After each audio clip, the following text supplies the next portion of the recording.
Aduh.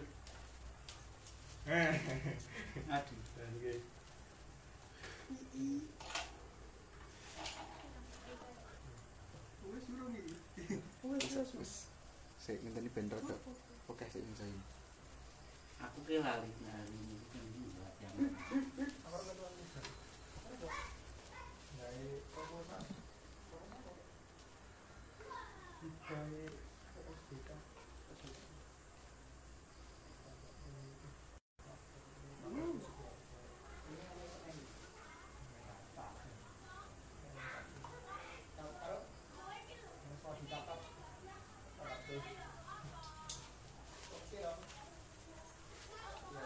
Penak kuwi jane aku ditakoni ngono wae. Lah nggih.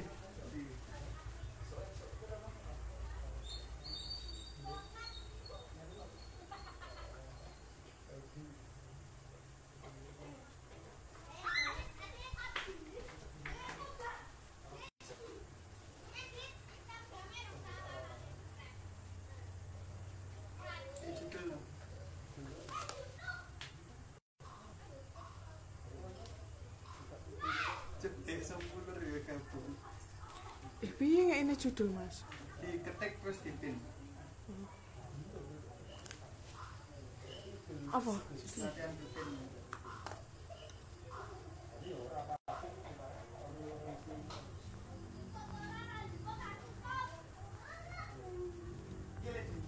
Udin. Kalau parah nih, ada masalah sih. Aku rene ngopo? Kalau pergi ini yang itu. Ya.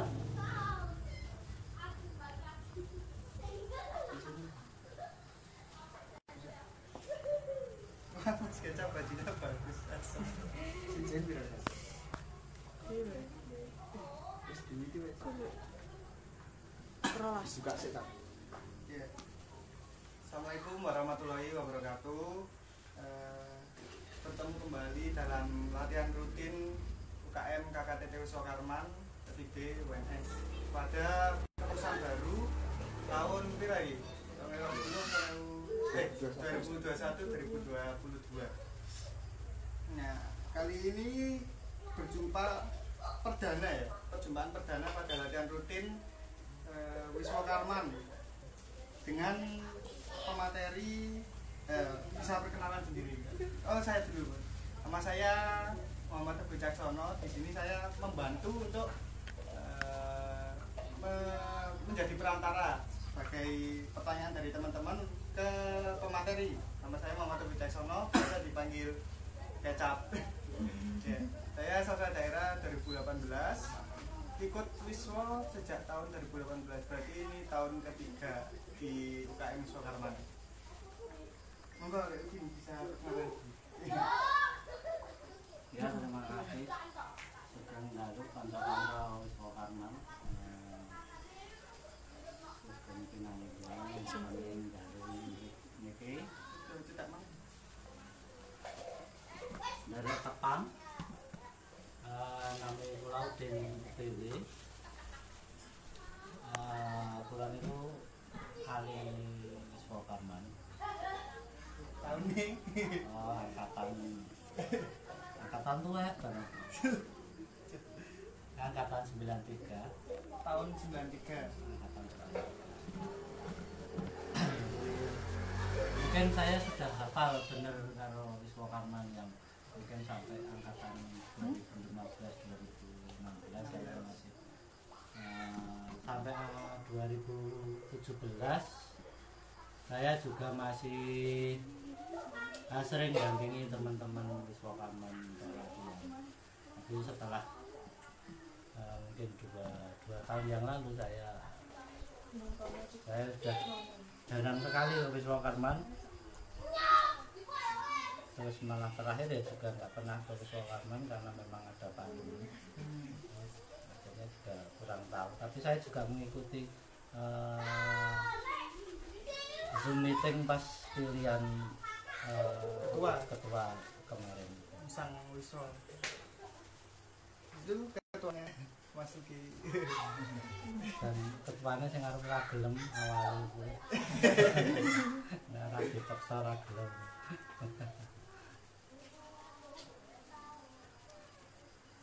Jadi itu adik-adik Wiswa Karman. Jadi ini saya juga bukan orang luar, saya juga jarine Wiswa Karman kan bisa sedulur sak lawase sedulur. Jadi aku sedulur. Alhamdulillah sedulur antar generasi itu.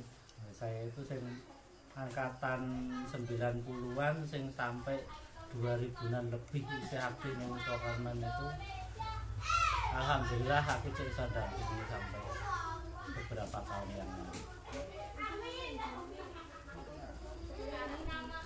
Jadi pada latihan perdana pada kali ini rame. Jadi pada latihan perdana pada kali ini membahas tentang sejarah ketoprak, informasi-informasi ketoprak, alur perkembangan dan sebagainya. Menurut Udin sendiri itu ketoprak itu apa? Apa ya? Drama tradisional. Jadi sebetulnya begini. Ini bahasa kita pakai bahasa Indonesia saja. Aku nek bahasa Jawa ya iso ning kok ndak marah. Ora benar. Jadi memang sebetulnya di tempat kita itu di Jawa itu kan sebetulnya sudah ada teater tradisional. Tapi karena memang budaya di tempat kita itu kan nggak ada budaya menulis dulu, jadi ketoprak itu akhirnya juga apa ya, semacam tidak ada tinggalan tertulis sampai sekarang. Teori-teori latihan ketoprak juga nggak ada. Nah sementara ini teman-teman ketoprak kan terutama ketoprak dari mbah itu kan tutur sampai bahkan yang ketoprak topeng itu juga lewat tutur.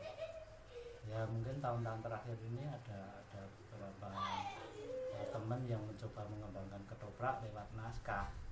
Dulu kan jarang sekali ada naskah. Sampai sekarang pun ketoprak Bali Kambang masih naskahnya naskah wos. Karena memang ya memang sampai sekarang di Bali Kambang kecuali Mas Mus itu jarang sekali yang naskahnya tertulis. Itu jadi untuk teman-teman Wiswa Karman nggak usah merasa kalau ini teater tradisional atau merasa atau minder atau gimana kan, karena kadang kan tradisional itu dulu orang tradisional ya.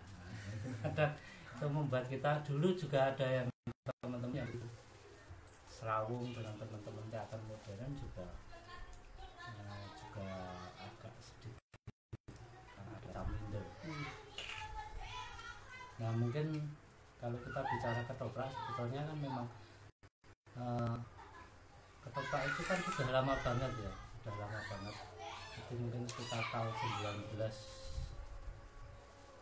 1908 sekitar tahun 1900-an awal itu munculnya ketoprak itu ya, karena memang tidak tertulis, jadi sumbernya termasuk apa ya, mengatakan itu awalnya dari Klaten, ada yang dari Jogja, di Bantul.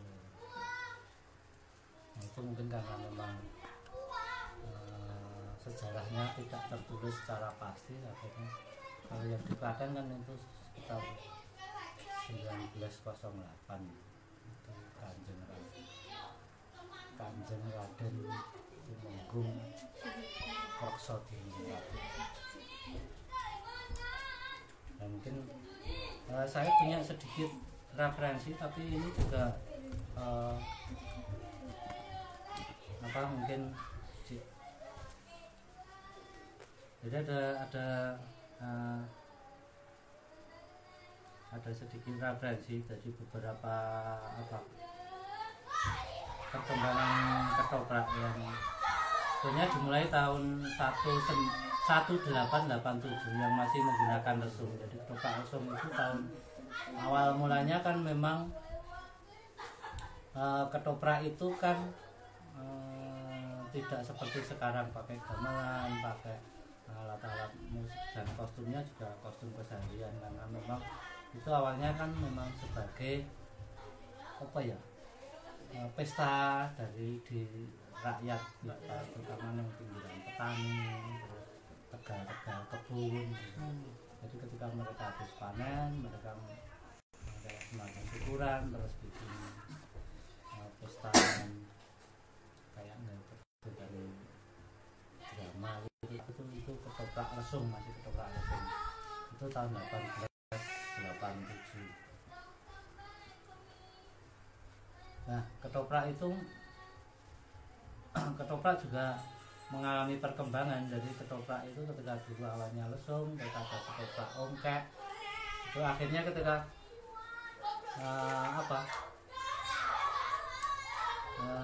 lesung, ketoprak lesung awal yang di desa-desa itu masyarakat mengadakan pesta semacam itu, terus itu bisa diterima di masyarakat. Akhirnya ada yang semacam mengelola semacam ketoprak lesung itu, terus mereka bikin kelompok keliling di mana ada daerah-daerah yang sedang panen, dia keliling. Itu udah mulai ada perkembangan ceritanya, ada perkembangan kostumnya, ada perkembangan, walaupun perkembangannya tidak belum seperti ketoprak-ketoprak perang yang ceritanya tentang babat sejarah itu. Nah, mulai itu terus berkembang lagi ketika itu dilirik oleh orang Cina. Jadi dulu kan orang Cina di Indonesia udah lama banget, zaman wali-wali kan wis emen, zaman Mojopahit juga sudah ada. Jadi mereka mengadopsi ketoprak, dibikin seperti pertunjukannya mereka, potehi itu loh, wayang. ya. Jadi termasuk akhirnya ketoprak eneng tobong, eneng itu kan karena itu sebetulnya wis dilirik oleh orang, karena orang Cina kan memang naluri bisnisnya bagus. Iya. Jadi ketika ketoprak yang ongkek keliling itu bisa diterima di masyarakat, orang-orang Cina itu melihat itu sebagai pangsa pasar yang bisa didol. Nah, akhirnya mereka itu dari ketoprak yang ditobongke, terus kayak tonel, akhirnya ditiket ke orang nonton. Ya itu perkembangannya akhirnya menjadi ketoprak bukan lagi menjadi kesenian yang ya, walaupun yang kesenian hidup di masyarakat masih, tapi ketoprak akhirnya berangkat menjadi sebuah kesenian sing ada manajerialnya, dan berpikir tentang finansial, ekonomi. Beranjak ke seni profesional berarti dengan manajemen panggung dan sebagainya gitu. Iya, itu karena memang ya itu ada ada peluang untuk itu, dari orang-orang Cina melihat itu sebuah peluang, akhirnya ya dimanfaatkan. Akhirnya ceritanya pun akhirnya berkembang. Kalau yang awal-awal kan ceritanya ya masih tentang cerita-cerita Dewi Sri, tentang cerita legenda setempat. Itu akhirnya berkembang jadi ketoprak yang waktu itu ya wis dianggap profesional intinya. Nah itu perkembangannya yang perkembangan, tapi itu kan juga tidak tertulis. Jadi tahun berapa kan tidak terus. Mulai itu yang paling mulai berkembang itu ketika ini di Surabaya dikembangkan oleh Bupati Surabaya, yang mereka akhirnya menjadi Pak Budi. Dari yang disampaikan Udin tadi berarti ada perkembangan antara definisi yang mungkin pemateri-pemateri sebelumnya utarakan itu sebagai sarana untuk menceritakan cerita rakyat setempat dan juga cerita-cerita sejarah. Gitu. Berarti apakah memang awalnya itu hanya untuk cerita setempat saja, lalu kira-kira itu untuk cerita sejarah itu yang mengembangkan itu dari pihak siapa? Gini, yang awal kan memang ceritanya tentang cerita apa legenda setempat. Terus karena itu akhirnya dilihat oleh Cina sebagai peluang bisnis, akhirnya di manajemen secara profesional, dan akhirnya juga ketika Belanda juga melihat itu, Belanda itu juga mencoba masuk karena memang kesenian ketoprak itu kan kesenian yang sangat memasyarakat, jadi merakyat banget. Itu yang sering dilihat oleh, karena itu memang hiburan masyarakat waktu itu kan, ketoprak dipandang sangat laku kan gitu. Nah, akhirnya kan juga karena Belanda itu kan juga punya kerjasama dengan keraton, kerjasama dengan orang-orang lokal. Penjajah waktu itu kan memang mereka memang mencoba untuk memanfaatkan itu. Akhirnya melihat peluang ketoprak ini bisa diisi dengan cerita-cerita politis. Akhirnya cerita-cerita tentang babat, cerita-cerita tentang keraton itu kan dimunculkan di dalam ketoprak itu sebetulnya dinggo tujuan politik mereka. Di samping waktu itu kan ketoprak sebagai kesenian pinggiran itu kan sebagai sarana seniman pinggiran itu mencoba mendobrak ke keraton. Di keraton itu kan masih duwe kesenian wayang yang mereka dianggap adiluhung rakyat itu nggak boleh berkesenian. Akhirnya mereka dengan ketoprak itu adalah salah satu bentuk pendobrakan mereka bahwa rakyat juga bisa mempunyai alat berekspresi. Rakyat punya imajinasi, punya kesenian. Tapi setelah itu dimanfaatkan oleh Belanda, ya akhirnya cerita-cerita tentang ketoprak itu diarahkan ke keraton sentris, apa jenenge? Istana sentris. Diarahkan. Jadi memang diarahkan pelan-pelan ceritanya menjadi istana sentris, bahwa istana itu tidak pernah salah. Kesalahan-kesalahan itu ada pada rakyatnya, ada pada penggawa bawahannya. Itu sebetulnya kan memang logika kolonialisme itu kan. Oh iya, untuk menjilat. Iya, itu kan akhirnya ya udah ketoprak sampai sekarang akhirnya itu yang muncul justru malah itu. Memang itu yang mempengaruhi tentang musik gamelane, terus kostum-kostumnya itu kan yang mempengaruhi kan itu. Keraton kan kostumnya itu Kemudian yang punya gamelan kan keraton. Akhirnya dimanfaatkan. Jadi yang awalnya tradisional itu dari cerita rakyat setempat dengan pakaian sederhana untuk menyampaikan legenda dan cerita-cerita masyarakat, tokoh-tokoh masyarakat kepada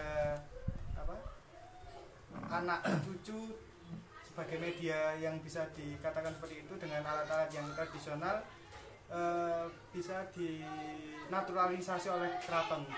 Iya, jadi apa ya? Trademark.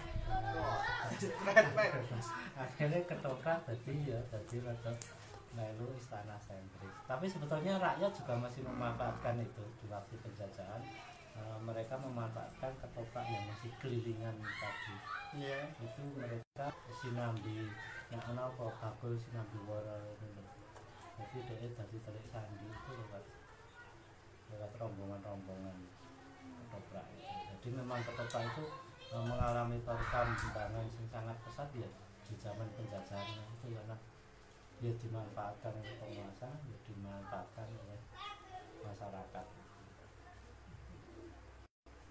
itu tadi untuk perkembangan ketoprak dari awalnya kesenian rakyat yang secara tradisional menjadi diolah oleh keraton dan ada campur tangan Cina dan Belanda. Terus tadi di awal-awal juga pernah sempat disinggung mengenai kelompok ketoprak dengan kelompok teater modern. Nah, itu sebenarnya apakah ketoprak itu juga bukan teater? Kalau menurut kami kan teater tapi tradisional, punya kaidah-kaidahnya sendiri daripada teater modern. Bisa dijelaskan? Ya itu tadi saya awal bagaimana ketika kita ngomong ketoprak, kadang adewi rasa sadar bahwa kita itu bermain teater tradisional. Mungkin ketika ngomong ketoprak, kadang ada kotak-kotak itu loh, ini ketoprak, ini teater. Nah, karena memang istilah teater kan munculnya juga akhir-akhir yang muncul di Indonesia kan teater kan akhir-akhir itu, dan kebetulan memang ketoprak itu nggak ada teori-teori dasar misalkan metode latihan terus tulisan-tulisan tentang itu, teori-teori dramaturgi ini. Yang ada kan memang teater, karena memang teater itu kan ngambil teori-teori itu kan dari barat. Akhirnya orang terkotak-kotak ketika ngomong ke teater dan ketoprak itu tidak berpikiran bahwa sebetulnya yang ditulis di teori-teori barat itu banyak sekali yang dilakukan oleh teman-teman ketoprak. Tapi karena mereka tidak tertulis, teman-teman ketoprak itu, dan ya nuwun sewu, kebanggaan kita itu ketika kita punya referensi di barat gitu. Akhirnya aku maca bukunya Stanislavski, kuwi ning ketoprak wis ana. Cuma tidak tertulis gitu. Itu mungkin yang wong jadi mengkotak-kotakkan kan itu. Karena sebetulnya ketoprak itu ya teater yang medianya itu kan sebetulnya medianya podo seni peran kan medianya. Cuma yang disampaikan saja yang berbeda. Karena ketoprak kan lebih ceritanya lebih ke babat, sejarah, legenda. Teater kan biasanya lebih ditulis dengan mengikuti keadaan realitas zamannya. Sebetulnya ketoprak juga bisa dimasuki hal-hal semacam itu. Ya kan zaman saiki ngomong ke politik, ya kita bisa bikin ketoprak. Saya ngomong tentang misalkan bisnis Indonesia sekarang itu misalkan, terus banyak sekali campur tangannya Cina misalkan. Zaman kerajaan Demen kan ya begitu, sampai ada kampung batik Lawean itu kan karena pedagang batik di Solo itu kan tidak terima dengan kerjasamanya keraton dengan Belanda dan Cina. Kan podo karo saiki jaman ini, cuma nggak dilewat ke ketoprak ya. Jadi ya sebetulnya bisa dilewat ke ketoprak, karena teman-teman drama teater kan kadang ceritanya karena lebih bisa disesuaikan dengan apapun. Jadi untuk sebagai penegak saja, cerita di ketoprak itu sebenarnya banyak yang bisa disesuaikan dengan keadaan kita saat ini. Seperti umpamanya ada pandemi seperti ini, zaman dahulu kita lihat apakah ada cerita tentang wabah penyakit yang menyerang gitu. Ada juga kan dulu kan tahun 18 flu Spanyol itu kan sana ketoprak ya sana. Ini kan karena mungkin informasinya tidak sampai ke tempat kita kan, mungkin teman-teman ketoprak lawas orang nulis tentang itu, misalkan orang garap tentang itu. Mungkin bisa secara cerita penyakit yang dibuat oleh penyihir dan sebagainya, orang-orang antar kerajaan dan sebagainya kan juga bisa dimasukkan. Biar kan ada tabib, dukun, itu kan sebenarnya pada tadi dokter dinas kesehatan. Neng keraton-keraton kan ada yang empu sing hubungannya karo bahkan ada yang hubungannya karo kesehatan, dengan hubungannya karo spiritual, itu kan keraton punya itu. Itu sebetulnya nek ngomong ke kebudayaan pesan dari cerita ketoprak itu kan sebetulnya hampir sama kalau zaman-zaman lalu. Dan mungkin yang lebih membedakan karena ketoprak itu kan teater tradisi kan sebetulnya mau kostum, musik gitu kan, kata-kata sing ngomong gitu. Jadi secara umum bisa dikatakan itu selama kita berketoprak itu juga kita berteater. Iya. Tapi walaupun disamakan mungkin yang menonjol dalam perbedaannya itu seperti apa? Ya sisi bahasane. Bahasa menjadi pembeda ya. Terus biasanya kedua itu alur ceritane. Biasanya ketoprak itu kan wis neng jejeran, keraton, terus lepat, terus apa. Nek teater itu kan kadang kualik-kualik. Iya. Terus kadang ora enek klima, kadang nggak ada endingnya apa, kadang gitu. Ada cerita-cerita teater gitu. Nek ketoprak kan biasanya wis jelas. Itu untuk bisa dikatakan pakem-pakem ketoprak. Iya, ada pakem-pakemnya itu termasuk sing rasa ditinggalke kan ketoprak itu kan karena teater tradisional kan alat tradisional yang dipakai, musik, gamelan, terus kostumnya itu sing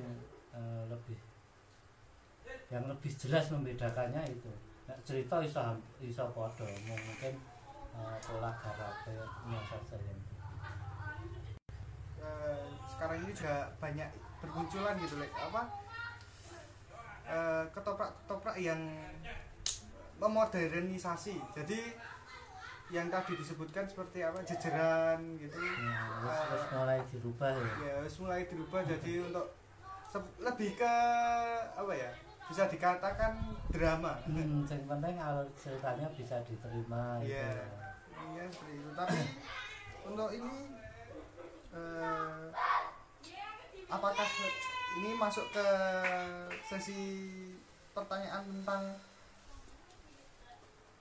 apa ini kontranya menurut Lek Udin sendiri yang kurang dari ketoprak zaman sekarang itu bagaimana untuk perkembangannya tadi selain dalam masa ini pandemi benar-benar kayak menyurutkan peluang untuk kegiatan dan sebagainya. Iya. Kontranya itu apa ya? Kontranya itu sebetulnya kan dari teman-teman ketoprak dulu ya. Sebetulnya kan bisa neng dobrakan neng Solo neng ketoprak ngampung. Itu wis ora apa ya, pakemnya sudah ya wis ora nganggo pakem sing anu musiknya wis campur. Tidak hanya musik tradisional tapi nyampur musik-musik modern dimasukkan, terus cerita-ceritanya juga sudah tidak seperti cerita-cerita ketoprak pakem. Mereka lebih cenderung bercerita tentang realitas kehidupan zaman saat ini, menyesuaikan. Itu bahkan ketoprak ngampung kan apa ya?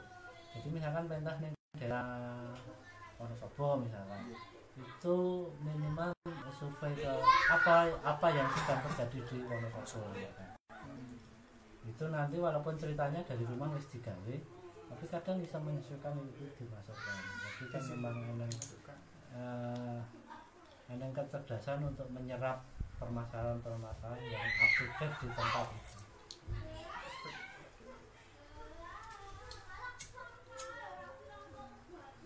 Dari Lek Udin sendiri punya pengalaman nggak untuk berketoprak itu yang mungkin terasik terus apa dikerjakan tersulit terus prosesnya bagaimana itu?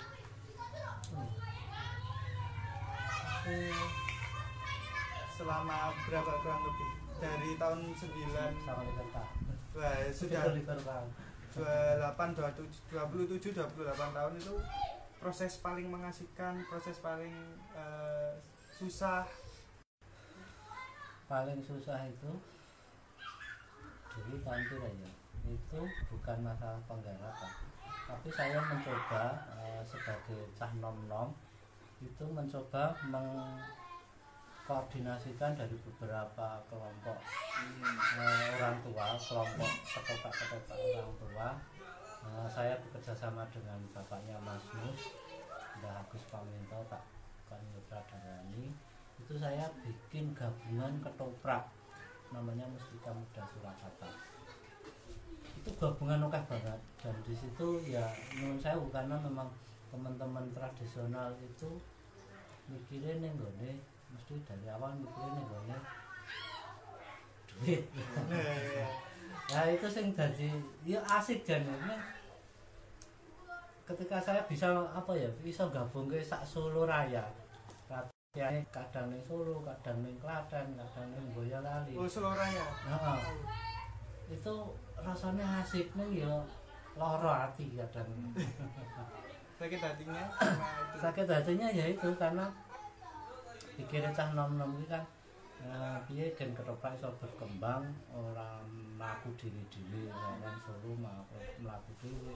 Ada mlaku dhewe, kita ada komunikasi antar personal ketoprak, antar kelompok ketoprak. Karepku gen ketoprak iso nek bayangan apa ya basa Jawa luwih kuncoro. Tapi ya itu karena akhirnya itu mau berjalan berapa tahun ya, 2-3 tahun lah. Itu ketika aku iso mlebu golek duit saka BI. Itu BI itu iso ngasih dana nih nggone akhirnya digawe mlayu karo salah satu orangnya. Ning asiknya itu iso waktuku iso ngumpul. Bisa ngumpul akhirnya berapa tahun kemudian ya karo cah-cah wis Karman kuwi gawe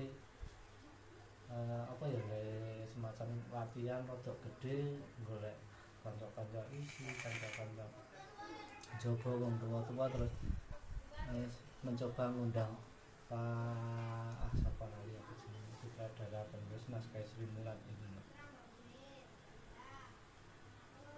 Mas Sepuh meninggal katanya. Itu akhirnya kita latihan bareng-bareng yang pendapat TPS dilihat terus mas iki iso ditampilke ning TV. Dengan catatan karena TV nasional kudu duwe bintang tamu. Ketika itu akhirnya tapi aku ditinggal engko diane ya. Warna iki lem kok ya.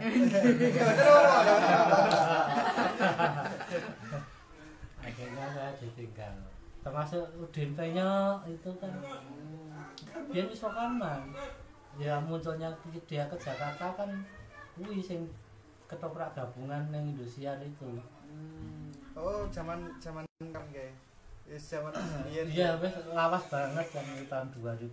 Kira awal 2000. Itu kan munculnya itu kan dari Wiswa Karman. Oh, Nah, itu loh. Ya jenenge duit gede kadang kok dari kanca gitu. ya Itu asik ya bisa jadi proyek gede loh. Itu yang sebetulnya idenya muncul dari Wiswa Karman. Sebelum itu pernah pentas di TVRI Yogyakarta 2 episode itu ya asik. Atasnya ketoprak kampus bisa ngisi TVRI zaman itu rungono TV nasional. Anaknya lagi TVRI itu toh. Itu kan Wiswa Karman wis asik banget loh. Bisa masuk situ. Jadi mas tadi ngomong ke sejarah Wiswa Karman. memori tentang Wiswa Karman. Nah itu ya sing tak anggap asik. Terus Wiswa Karman melu festival ketoprak Jawa Tengah juara loro, yang lain ketoprak umum. Anu kuwi sing ketoprak mahasiswa menggoni dhewe tok Wiswa Karman baru juara loro. Itu ya wis dadi bangga ngono kan. Ingat hasil mahasiswa gitu. Heeh, mahasiswa iso mlalu ketoprak festival Jawa Tengah itu. Itu dulu sing tak anggap aku ya menikmati walaupun baru ya kecewa ya lumrah kan, kadang seneng kadang main imbang. Seneng-seneng tak. Nah, itu tadi untuk pertanyaan dari panitia. Monggo untuk teman-teman yang sudah join, apakah ada pertanyaan bisa ditanyakan melalui kolom komentar. Ini jeda ini. Karo ini sudah neng absennya ora? Ya kanca-kanca sing anggota iso absen. Mungkin gini sedikit saya bicara tentang Wiswakarman. Jadi Wiswakarman itu misalkan pentas tidak harus ketoprak. Bisa saja drama bahasa Jawa bisa saja. Saya dulu 94 atau 95 pernah nggarap beberapa naskah di Wiswakarman itu drama berbahasa Jawa. Opera Jawa. Hah? Opera Drama. Drama. Itu drama realis. Drama realis bahasa Jawa. Kostumnya ya kostum kayak kostum keseharian itu karena memang itu teater bahasa Jawa. Jadi misalkan teman-teman Wiswakarman arep nggarap naskah-naskah bahasa Jawa, misalkan untuk teman-teman sing baru sing bahasa Jawane sing urung lancar nek dengan bahasa kromo, coba bikin naskah-naskah sing bahasa keseharian. Drama-drama realis. Enggak masalah sebetulnya kecuali nek pembinaannya tidak membolehkan. Iya. Mas saya nonton lah. Ulang tahun loh ini. Nah, itu bisa itu untuk teman-teman itu berarti untuk ini dari senior merestui tidak harus ketoprak benar-benar ketoprak terus. Jadi drama untuk latihan gitu enggak. Ya dulu memang sebenarnya kan memang UKM teater tradisional Wiswakarman. Kelompok kerja teater Tradisional. Kelompok kerja teater tradisional. Nah itu kan teater kan takut ketoprak. Ya. Cuma memang dulu kita memposisikan dari kegiatannya ketoprak memang itu membedakan awalnya sama Tesa. Tesa kan lebih teater terus. Dulu kita pakai ketoprak. Tapi nggak apa-apa misalkan mencoba eksplorasi drama-drama realis pakai bahasa Jawa itu nggak masalah. Ini pertanyaan? Belum ada. Semalah ramudeng. Lah itu bingung tekan gede-gede teman.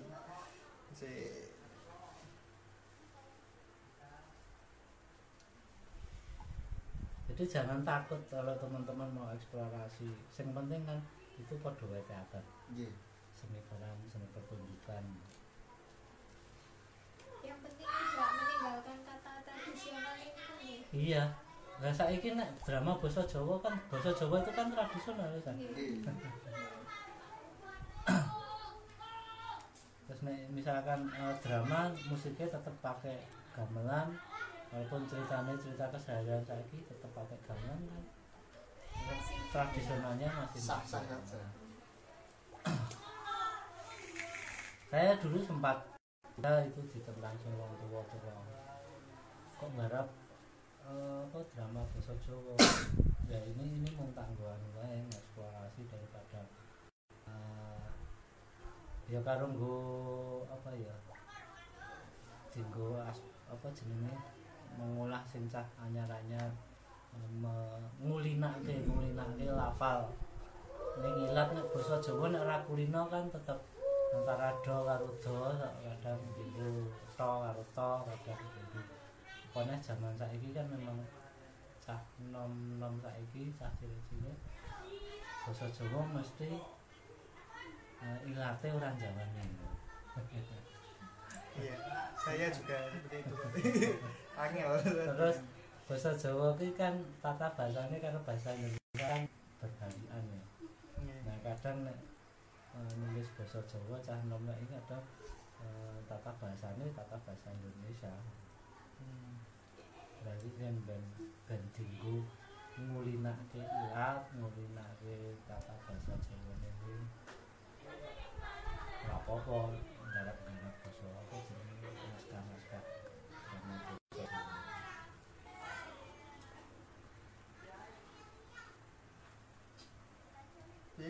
Silakan.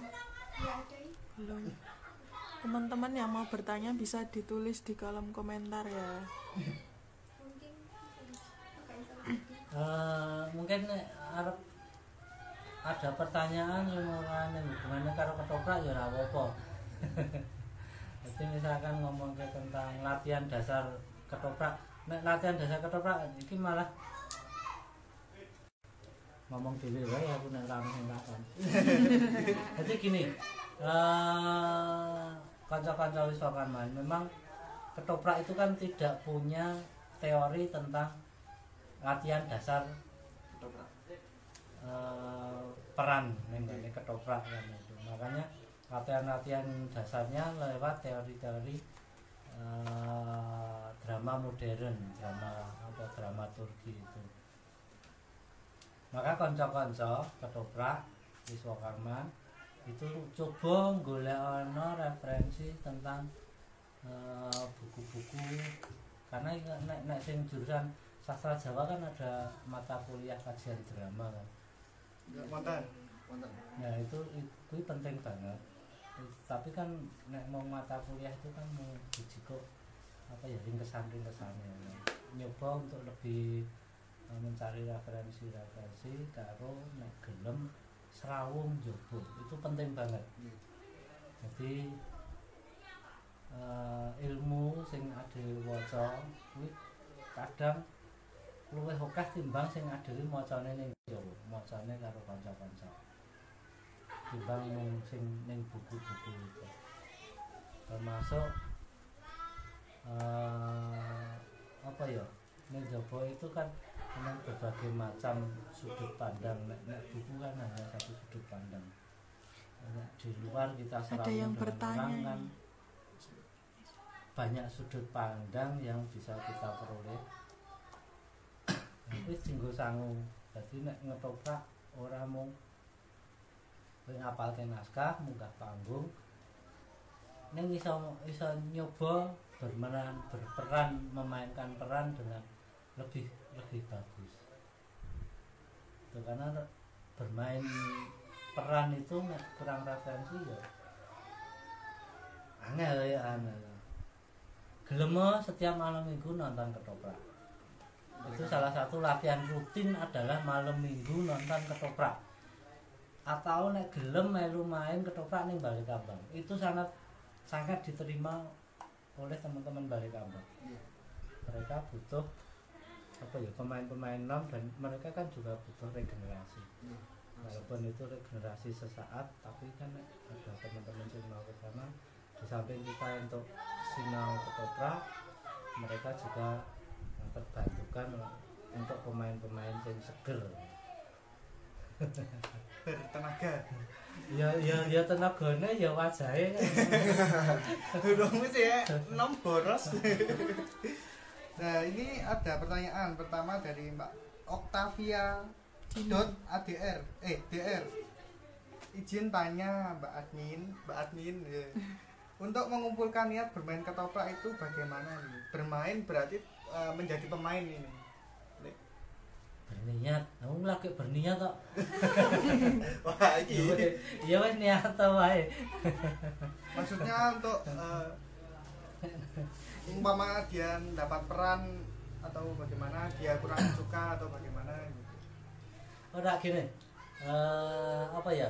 Ketika kita jadi aktor, ya, aku ngomongnya bukan hanya ketoprak ya. Kita di teater, ning gone wayang, ning gone kesenian tari.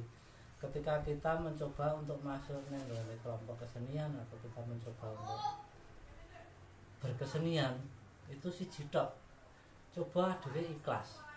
Jadi ketika aku berperan main dadi apa wae, ikhlas bermain, ikhlas menumpahkan pikiran, waktunya, tenagane dienggo mencoba untuk memerankan tokoh itu. Nek kowe wis ikhlas nglakoni kuwi mesti dadi. Nek kowe main kuwi ora ikhlas, grundel, ora grundel lah, misalnya ora ikhlas ning jero pun. Akhirnya pikiran terus imajinasi kita terkotak. Jadi ketika arep melakukan sesuatu pun, misalkan arep obah, iki mesti pikirannya wis mengkontrol banget. Iki obahku ngene iki engko wagu ora ya. Aku nek bermimpi misalkan ngene iki wagu ora ya. itu akhirnya kan terkontrol karena bermainnya ora ikhlas, adewe sik mikir. Mencoba untuk main kuwi ikhlas. Itu nanti sing metu ekspresinya juga akan kelihatan nek ketok total. Walaupun kuwi apa ya, mungkin nek secara keaktoran durung apik, tapi nek ketika dia melakukannya ikhlas total, itu mungkin misalkan aktor itu lebih sing main wong loro, misalkan si A iki luwih suwe, si B iki lagi wae. Ini nek iki maine ikhlas, iki maine kanggo kontrol pikiran, kontrol ati iki mau sing nek ngene ketok lagu ra sida. Iki kan durung ikhlas ku. Engko nang panggung mesti luwih ketok sing ikhlas iki. Walaupun keaktorane urung apa ya, sinau keaktorane sak mungkin urung suwe, urung pengalamannya. Yang penting itu nek kowe wis duwe niat, ketika wis duwe niat ya coba niatmu itu dilakukan dengan ikhlas. Itu keikhlasan itu yang membuat kita main jadi aktor ya jadi aktor tenanan. Ini berkaitan dengan pertanyaan sebelumnya. Ini pertanyaannya hampir sama, tapi ini Hendra yang tanya itu Bisa disambil. yang menggolek. Buat apa? Itu untuk bisa menjiwai suatu peran bagaimana? Artinya mungkin ini pertanyaannya untuk apa? Mendalami peran. Gini, nah misalkan apa ya di dalam cerita itu lagi ketoprak atau drama nah, ketika terutama zaman saiki kan ketoprak sih wis nganggo mata untuk bisa mendalami masuk ke dalam tokoh itu. Awalnya adalah tahu betul atau paham betul tentang naskahnya dulu. Terus ketika sudah paham alur naskahnya, terus paham apa yang ingin disampaikan, visi misi naskahnya itu, terus mencoba untuk memahami setiap karakter tokohnya. Jadi satu naskah itu kan mesti tokohnya kan apa? Nyamakan kowe. Betul. Mangke. Ketemu muni lah. Jadi itu, jadi bukan hanya sekedar nganggo naskah, bukan hanya sekedar menghafal naskahnya, tapi memahami alur ceritanya terus memahami isiannya, pesan-pesannya yang mau disampaikan, visi misi naskahnya, terus memahami karakter tokohnya, semuanya jadi dipahami sebenarnya lain dulu. Tapi memahami semuanya, terus kita baca lagi naskahnya. Setiap tokoh itu kan mesti dua misi tertentu yang tersembunyi di balik ketokohan itu. Berarti nek wis bisa memahami kuwi main luwih apik. Ning luwih apik nek paham awake dhewe. Karena nek mau memerankan orang lain itu harusnya paham awake dhewe sih. Lagi bisa memerankan orang lain dengan. Terus ada pertanyaan lagi. Ini juga hampir sama. Berarti apa orang-orang yang bermain ketoprak itu adalah orang-orang yang bertalenta atau orang-orang yang memiliki kemauan? Iya, nek diomongke ana sing memang bertalenta, ana sing memang berkemauan, ada yang terpaksa jadi pemain. Jadi contohnya gini. Contohnya misalkan apa ya, nek sing bertalenta memang dia pengen main, dia belajar, akhirnya dia punya bakat, karena hobinya dia punya bakat, terus punya bakatnya, terus dia mau belajar memperdalam itu, ngasah bakatnya, itu kan yang bertalenta. Terus eneng sing kebutuhannya beda, eneng sing kebutuhannya beda. Zaman ketoprak kuwi nek saiki kan ora iso ya. Nek zaman dulu kan ono kan pentas zaman biyen dibayar sekolah. Ini kan aneh sih. Nah, itu yang saya ceritakan ini beberapa tahun yang lalu lah. Karena aneh sing bapak ibu itu karena omahe ning panggung ketoprak zaman Tobong. Akhirnya dia dilahirkan di situ, ya terpaksa harus Jadi main ketoprak misalkan bapak ibumu Islam misalkan. Nggih. Lah kowe kok dadi Islam. Islammu kan mergo bapakmu ibumu Islam. Nggih. Jadi aneh teman-teman ketoprak termasuk di balik kambang kan dulu gitu. Dulu kan gitu. Teman-teman balik kambang itu sing nom-nom sing seangkatanku ngono itu kan dia lahirin ning mburi panggung. Itu akhirnya dia ya gelem ra gelem dadi nomor ketoprak akhirnya dia jadi ketoprak. Berarti yang bukan tidak memungkinkan, tapi kemauan juga penting. Makanya itu mau lho nek arep dadi aktor sing apik kan paham ae dhewe. Sing tak omongke paham ae dhewe iki adewe nek mudeng kelemahane, mudeng apa kelebihane ngomongke itu kan akhirnya kita apa sing tak senengi terus karo bakatku apa sing mudeng kan awake dhewe. Nek ketika aku wis ngerti bakatku iki, oh aku duwe keinginan aku di bakat seni peran. Lah gelem ora mengasah itu bakatnya itu.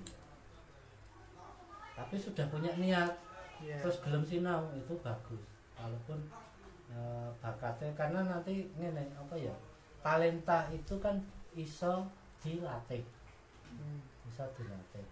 padha karo wong pinter kuwi iso mergo sinau tapi nek wong cerdas kuwi ora sinau iso jadi talenta karo bakat itu nanti kan akan talenta itu bisa disinau. Lanjutan dari Mbak Dini tadi, apabila karena kita sudah berniat, kita sudah ikut proses, tapi di tengah jalan itu ada sesuatu yang membuat kita ganjel gitu, akhirnya agak goyah gitu.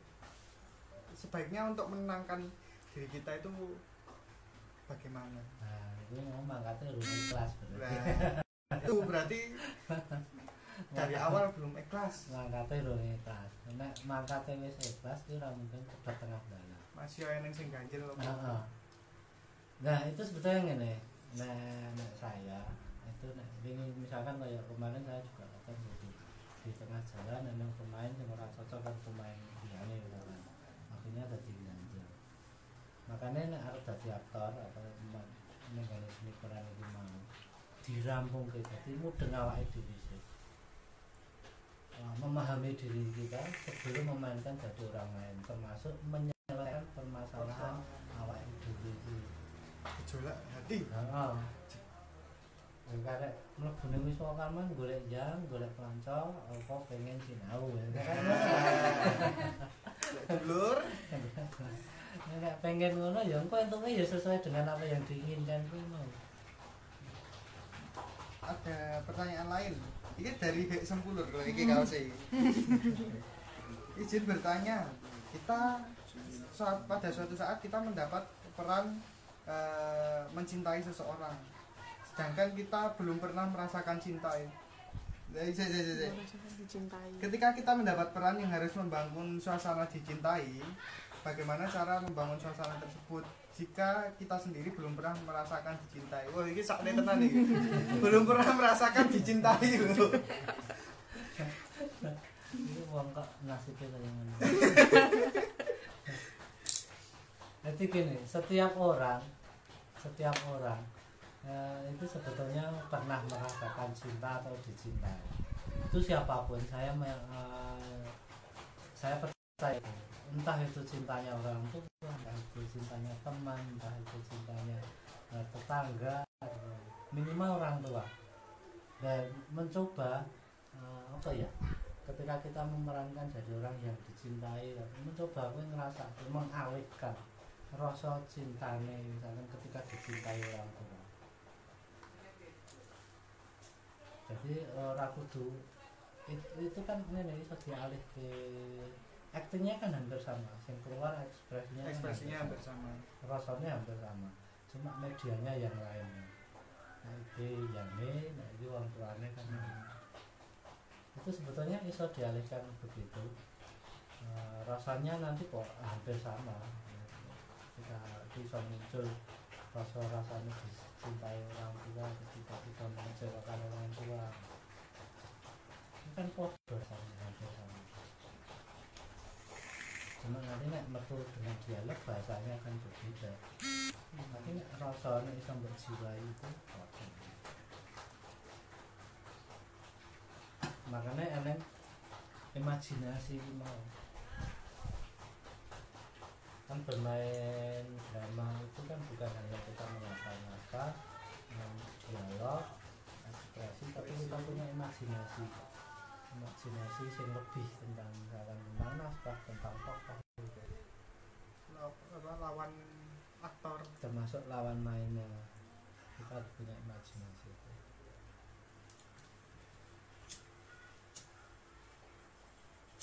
Nah, dari teman-teman apa ada pertanyaan lain? Ini karena gini wes no lanjutannya mah. Ini karena live IG itu maksimal berapa jam?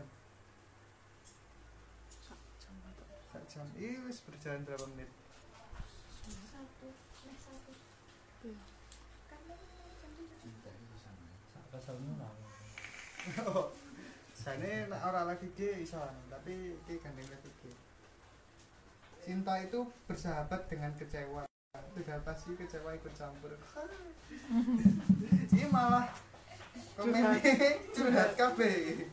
Nah, saya gini. Saya dulu kan juga ya tahu dadi cah nom. Gue Nah, tahu ngrasake kecewane, rasa terus nani wong ditolak. Kan ya tahu. Nah, justru rasa kekecewaan saya, rasa kecewa ketika ditolak terus nani itu mau tak unggah ke ning panggung. Ketika aku main, ya gue sebagai siji nggo pelampiasan, kedua nggo hiburan. refreshing. Iya, refleksnya ketiga untuk menghilangkan pikiran-pikiran tentang orang yang mengecewakan. Berarti kena dewi ya cepat move on. Tapi mencoba berekspresinya akhirnya ya jadi lebih malah. Nah, bisa memanage emosi sing ki mau. Rasa kekecewaan terhadap orang lain, rasa kemarahan itu dimunculkan namanya apa ya, bermain peran itu.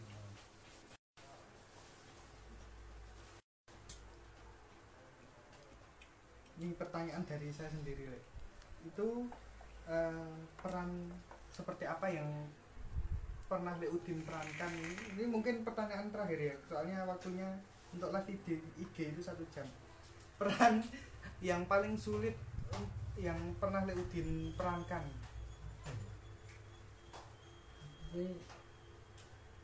Nah, aku karena ya nun sewu, aku kena main ngono kan ikhlas, dadi aku ora ngrasake angel.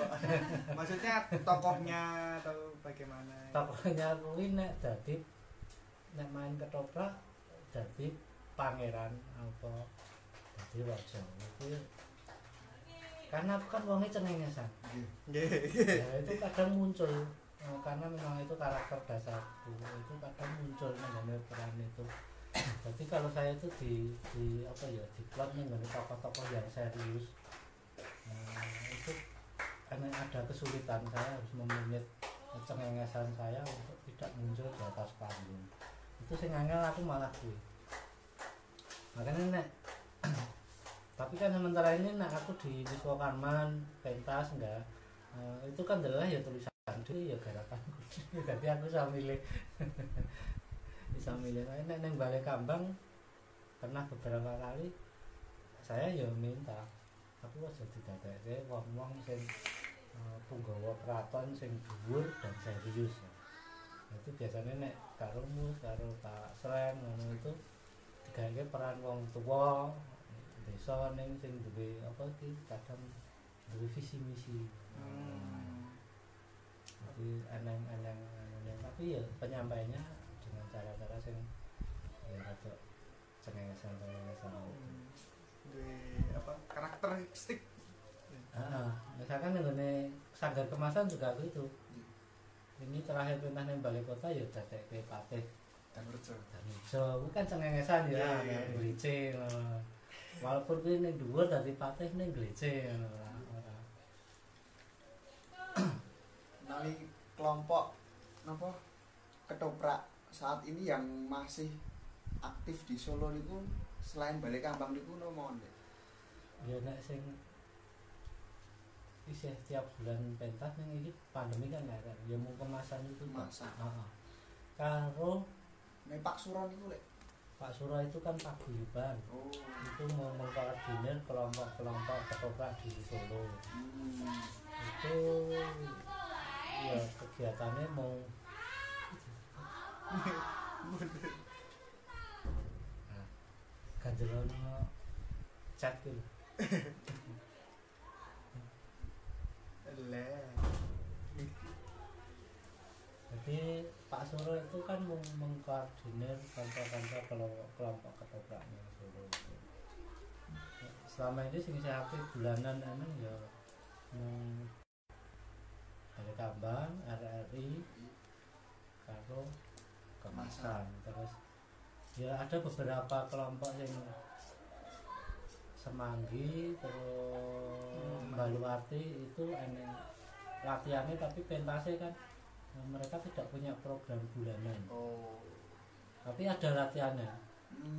Ada latihan sing mereka karena duwe gamelan dhewe dadi nek ora latihan ketoprak ane rutin kumpul latihan karawitan. Oh.